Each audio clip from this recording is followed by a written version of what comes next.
जय गणेश जी, कैसे हैं आप लोग। मैं डॉक्टर आशुतोष द्विवेदी स्वागत करता हूं आपका इस चैनल पर। हम लोग देख रहे थे देवगुरु बृहस्पति जो वक्री हो रहे हैं, उनका गोचर में प्रभाव राशियों पर किस प्रकार से पड़ेगा। देवगुरु बृहस्पति 20 जून 2021 से वक्री हो रहे हैं और वक्री किस राशि में हो रहे हैं?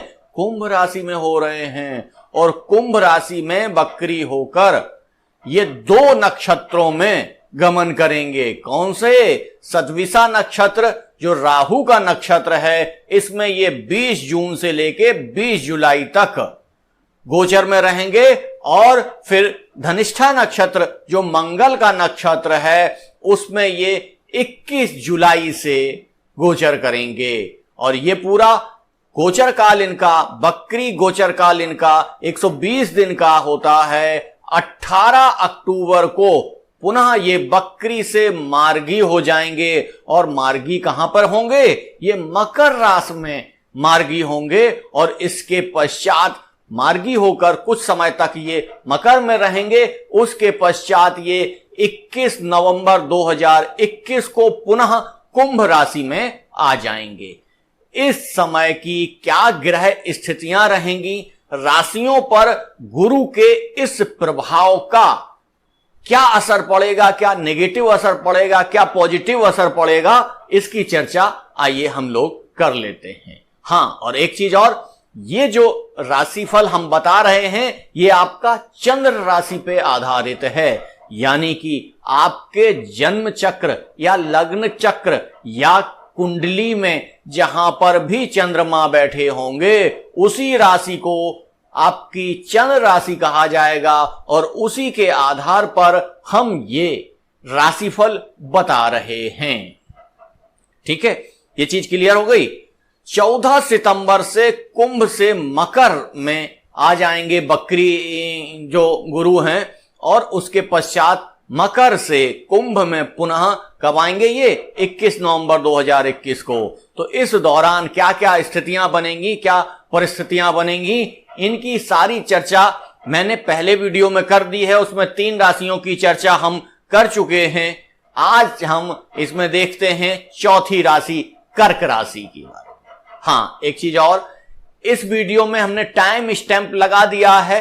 जिन लोगों को, जैसे कुछ लोग ऐसे हैं जो सिंह राशि के होंगे, जो कन्या राशि के होंगे, वो सीधे सिंह और कन्या राशि देखना चाहेंगे तो वो इस वीडियो के डिस्क्रिप्शन में जाके सीधे अपनी राशि पर क्लिक करेंगे तो वहां से आपकी राशि का वीडियो प्रारंभ हो जाएगा।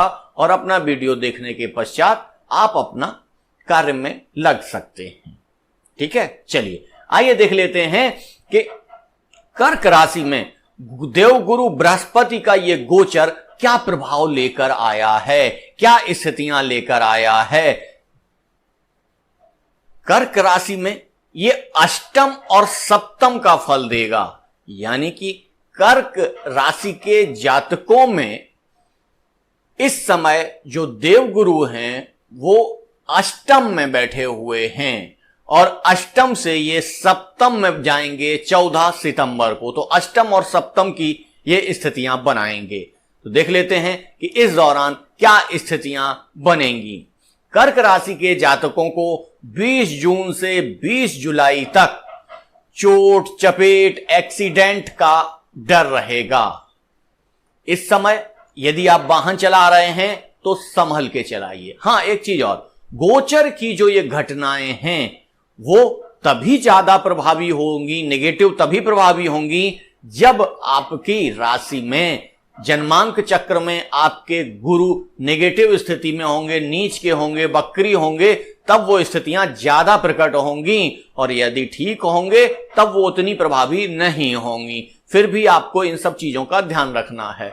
20 जुलाई तक, 20 जून से 20 जुलाई तक कर्क राशि के जातकों को चोट चपेट एक्सीडेंट से बचना है। और हां, एक चीज और भी है कि यदि कर्क राशि के जातक नौकरी में हैं या कोई कार्य कर रहे हैं, व्यापार कर रहे हैं, तो उसमें षड्यंत्र की संभावना है। आपको बच के रहना है, उन षड्यंत्रकारी लोगों से बच के रहना है। ऐसे षड्यंत्रकारी लोग जो आप पर झूठा आरोप लगा सकते हैं, आपको फंसा सकते हैं, आपको कोर्ट कचहरी की संभावनाएं बन सकती हैं, ऐसा कोई केस लगा सकते हैं, ऐसा आरोप लगा सकते हैं जिसमें आपको कोर्ट कचहरी में जाना पड़ जाए। ठीक है। 20 जुलाई के पश्चात क्या स्थितियां बनेंगी कि आपकी वाणी में कड़वाहट आ जाएगी। क्या आ जाएगी? आपकी वाणी में कड़वाहट आ जाएगी, आपके अंदर चिड़चिड़ापन आ जाएगा, आप में क्रोध की अत्यधिक मात्रा रहेगी और धैर्य की कमी के चलते आप अपने नुकसान कर बैठेंगे। ठीक है। क्योंकि देवगुरु पंचम, सप्तम और नवम दृष्टि डालते हैं, तो पंचम, सप्तम, नवम दृष्टि कहां कहां इनकी जा रही है? ये 12वें घर पर जाएगी। ठीक है। पहली जो दृष्टि है वो 12वें घर पर जाएगी, दूसरी द्वितीय दृष्टि पर द्वितीय भाव में जाएगी, और जो नवम दृष्टि है वो 4th हाउस में जाएगी, चतुर्थ घर में जाएगी, जिससे कि आपकी स्थितियों में प्लस और माइनस दोनों की स्थितियां बनेंगी। यदि आप अपनी वाणी पर नियंत्रण कर लेते हैं तो आपको आकस्मिक धन लाभ के भी जबरदस्त योग बने हुए हैं। कोर्ट कचहरी से संबंधित जो परेशानियां चल रही थीं उनमें लाभ मिल सकता है, और जो परेशानियां उत्पन्न हो रही हैं अगर आप वाणी में नियंत्रण रखें तो उस पर भी लाभ हो सकता है। और ऐसे जातक जो वाणी से संबंधित कार्य करते हैं उनको भी श्रेष्ठ सफलता हासिल होती है। जैसे वकील हैं, ज्योतिषी हैं, टीचर हैं, इन सारे लोगों को जो अपने ज्ञान से, अपनी सेवाओं से दूसरों का कार्य करते हैं, वाणी से प्रभावित करते हैं, उनको श्रेष्ठ सफलता हासिल हो सकती है। इस गोचर काल में कर्क राशि के जातकों को परिवार का सुख प्राप्त होगा, भूमि, भवन, वाहन के सुखों में वृद्धि होगी। यानी कि भूमि, भवन, वाहन के जो सुख आपको प्राप्त नहीं हो पा रहे थे वो भी आपको प्राप्त होंगे, इसमें आपको वृद्धि होगी, और आध्यात्मिक विषयों में भी आपकी रुचि बढ़ जाएगी। आध्यात्मिक विषय या कह लीजिए गुप्त विषयों में आपकी रुचि बढ़ जाएगी। गुप्त विद्याओं की तरफ आप आकर्षित होंगे, तंत्र मंत्र में आपकी रुचि बढ़ेगी।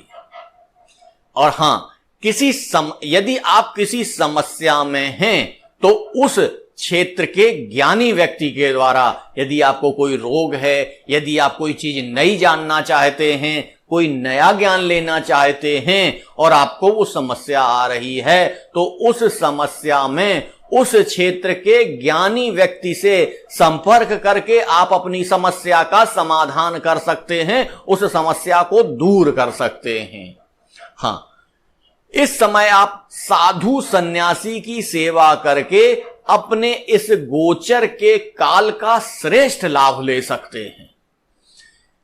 ऐसे जातक जो कर्क राशि के हैं और जो रिसर्च की फील्ड में हैं, ऐसे विद्यार्थी जो रिसर्च कर रहे हैं, उनके लिए ये अच्छा समय है। यदि आप कोई नया विषय सीखना चाहते हैं तो उसके लिए भी यह आपके लिए अच्छा समय है। ज्योतिष के विद्यार्थियों के लिए यह लाभप्रद समय है, लॉ के विद्यार्थियों के लिए यह लाभप्रद समय है, और यदि आप व्यापारी हैं तो आपके व्यापार में आने वाली समस्याएं दूर होंगी। आपके पार्टनर के साथ जो कड़वाहट चल रही थी वो दूर होगी। ये सारी चीजें इस गोचर काल में आपको दिखाई देंगी। इस गोचर काल में के अच्छे से अच्छे प्रभाव लेने के लिए कुछ उपाय हैं, उनको आप देख लीजिए।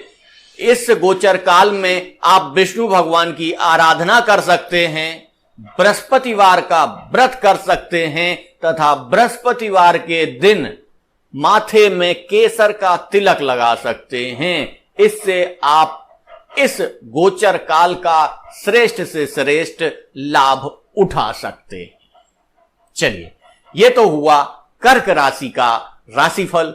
अब हम लोग देख लेते हैं सिंह राशि के जातकों के लिए क्या स्थितियां उत्पन्न होने वाली हैं। और ये जो गुरु का गोचर है 20 जून से लेके 28 अक्टूबर तक, उसमें इन 120 दिनों में क्या स्थितियां सिंह राशि के जातकों पर पड़ेंगी। जैसा हमने पहले बताया है कि इस दौरान गुरु सतविसा नक्षत्र राहु के 20 जून से 20 जुलाई तक में भ्रमण करेंगे, जबकि घनिष्ठा नक्षत्र मंगल के में 21 जुलाई से आगे ये भ्रमण करेंगे। 14 सितंबर को कुंभ से मकर राशि में ये वक्र हो जाएंगे और 18 अक्टूबर तक ये बकरी रहेंगे। उसके बाद ये मार्गी हो जाएंगे और बकरी से मार्गी जब हो जाएंगे तब ये पुनः कुंभ राशि में गमन कर जाएंगे और कुंभ राशि में गमन ये 21 नवंबर 2021 में करेंगे। तब तक की ये स्थितियां हैं, ये कैसी बन रही हैं इसको हम लोग देख लेते हैं। चलिए, सिंह राशि के जातकों के लिए ये प्रभाव 7वें घर और 6वें घर का बनेगा कि पहले 7वें घर में वो अपना गोचर करेंगे और 7वें घर से के बाद वो 6वें घर में चले जाएंगे। तब क्या स्थितियां बनेंगी इसको हम लोग देख लेते हैं। सिंह राशि के जातकों के लिए दांपत्य जीवन में कलह उत्पन्न हो जाएगा, जीवन साथी से मतभेद हो जाएंगे, और यदि आप व्यवसाय कर रहे हैं, आप व्यापारी हैं, तो आपके पार्टनर से भी आपके मतभेद उत्पन्न हो जाएंगे। 20 जुलाई के बाद आपकी स्थितियां बदलनी शुरू होंगी और उस समय व्यापारियों के लिए अच्छा योग उत्पन्न होगा। व्यापारी यदि कोई नया काम करना चाहते हैं तो उनको 20 जुलाई के बाद ही करना चाहिए। 20 जुलाई से लेकर 14 सितंबर के बीच में वो ये निर्णय ले सकते हैं। यानी कि व्यापार में कोई नया काम करना चाहते हैं, कोई बड़ा काम करना चाहते हैं, तो उसको 20 जुलाई के बाद ही प्रारंभ करना आपके लिए हितकर होगा। और हां, एक इंपॉर्टेंट चीज, जो व्यक्ति राजनीति से जुड़े हुए हैं उनके लिए ये गोचर काल बहुत ही अच्छा है। और यदि जो लोग समाज सेवा से जुड़े हैं उनका समाज में मान सम्मान पद प्रतिष्ठा सारा बढ़ने वाला है। राजनीति वाले व्यक्ति के साथ भी वही होने वाला है, क्योंकि 7वें भाव में बैठकर गुरु सीधे लग्न को देखेंगे, जिससे आपका व्यक्तित्व आकर्षक होगा और व्यक्तित्व आकर्षक होने के साथ आपकी पद और प्रतिष्ठा में बढ़ोतरी होगी। पद और प्रतिष्ठा में जब बढ़ोतरी होगी तो इससे आपके लाभ के नए रास्ते भी खुलेंगे। लाभ के नए रास्ते खुलने से आपके, क्योंकि लाभ के नए रास्ते खुल रहे हैं, नए रास्ते तभी खुलेंगे जब आप कोई कार्य करेंगे। इसका मतलब यह है कि आपके पराक्रम में भी वृद्धि होगी। आप पराक्रम भी करेंगे जिससे आपको नए लाभ के रास्ते मिलेंगे। हां, एक चीज और, जो विद्यार्थी हैं, जो सिंह राशि के विद्यार्थी हैं, जिन जातकों के चंद्रमा सिंह राशि या 5 नंबर पर बैठे हैं, ऐसे विद्यार्थियों का समय बहुत अच्छा है। प्रतियोगी परीक्षाओं में जैसे नीट में और अन्य जगह यदि वो प्रतियोगी परीक्षाएं दे रहे हैं तो उनका प्रतियोगी परीक्षाओं में जो परिणाम है वो अच्छा आएगा, उनका प्रदर्शन उत्तम रहेगा। इस दौरान सिंह राशि के जातकों का धर्म में मन लगेगा और जो फंसा हुआ पैसा, यदि आपका कहीं पैसा फंसा हुआ है, नहीं मिल रहा है, डूब गया है, तो वो पैसा वापस आने की भी संभावनाएं बढ़ जाएंगी। व्यापार की समस्याओं का समाधान होगा। जितने भी प्रकार की समस्याएं व्यापार में आपके में उपलब्ध हैं, वो सारी की सारी समस्याएं इस गोचर काल में समाप्त होते हुए दिखाई देंगी। ये सारी की सारी स्थितियां सिंह राशि वालों के लिए होंगी। हां, सिंह राशि वाले इस गोचर काल में गुरु का अत्यधिक लाभ लेने के लिए केसर का तिलक कर सकते हैं। और जो गाय, जो देसी गाय होती है, उसका जो ऊपर का भाग होता है, गले के नीचे जो ऊपर उठा हुआ भाग होता है, उसे भी गुरु की संज्ञा प्रदान की गई है। तो आप उसकी मालिश करके, उसकी सेवा करके भी अच्छा लाभ प्रदान प्राप्त कर सकते हैं। चलिए, ये तो हुआ सिंह राशि का। अब हम लोग देख लेते हैं कन्या राशि पर क्या प्रभाव पड़ेगा।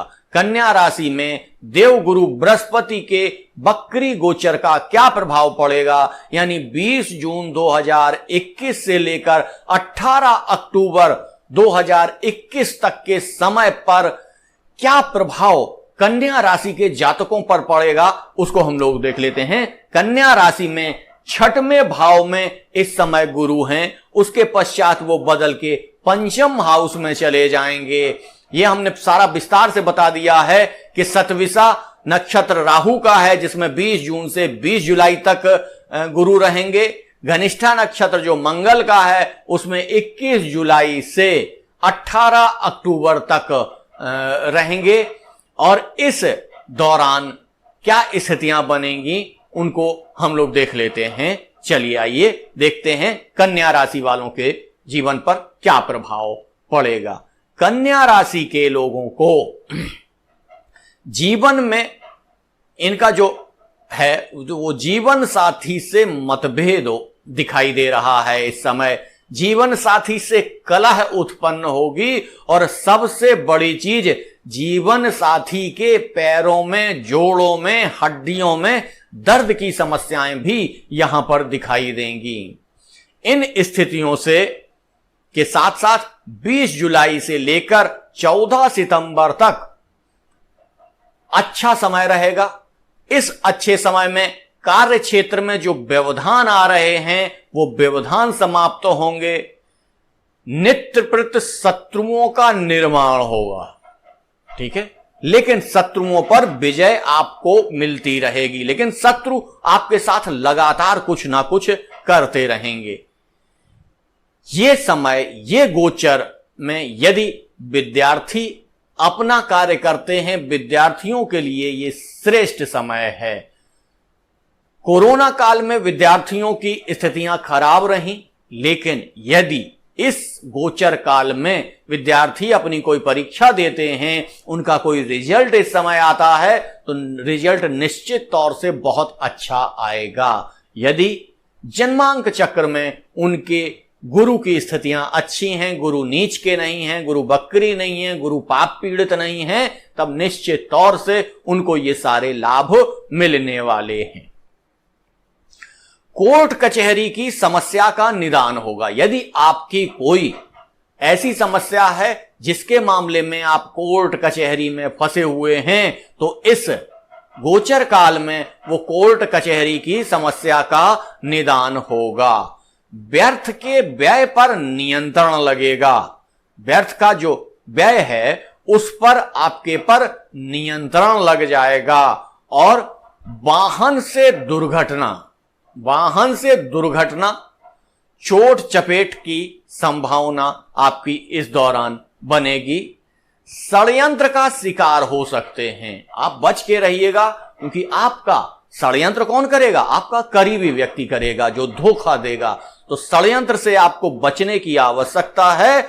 और यदि आपके संतान से संबंधित कोई समस्या थी, तो उसका इस गोचर काल में निदान हो जाएगा। यानी कन्या राशि वाले जातकों को यदि संतान से संबंधित कोई समस्या थी, तो उनकी ये समस्या समाप्त हो जाएगी, उसका निदान हो जाएगा।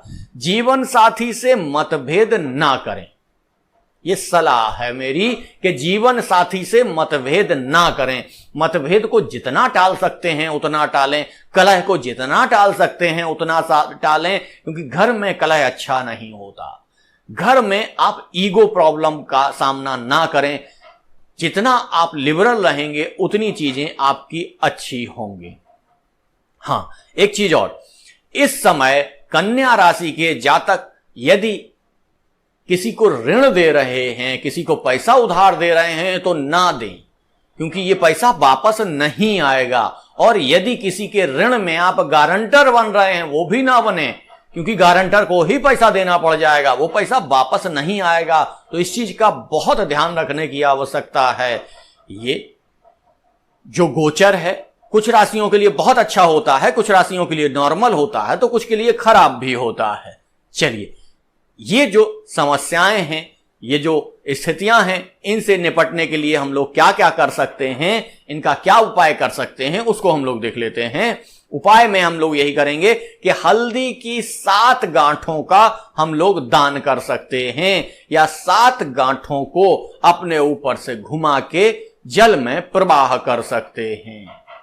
गाय के उभरे हुए हिस्से को, यानी कि गर्दन के पीछे उभरे हुए हिस्से को सहला के उसकी सेवा करके हम उसका श्रेष्ठ लाभ ले सकते हैं, और मंदिर की साफ सफाई में योगदान देकर भी हम अपने गुरु को अच्छा कर सकते हैं। बुजुर्गों से आशीर्वाद लेकर भी हम अपने गुरु को अच्छा कर सकते हैं। तो ये सारे कार्य करके कन्या राशि के जातक अपने गुरु से श्रेष्ठ लाभ ले सकते हैं, कमियों में न्यूनता कर सकते हैं, और जो ये समस्याएं आपको बताई हैं उन समस्याओं का निदान कर सकते हैं। आज का टॉपिक यहीं तक। कल पुनः 3 नई राशियों को लेकर आपके समक्ष उपस्थित होऊंगा।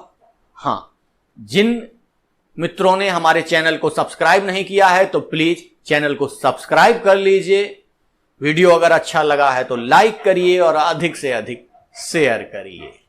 जय गणेश जी, धन्यवाद।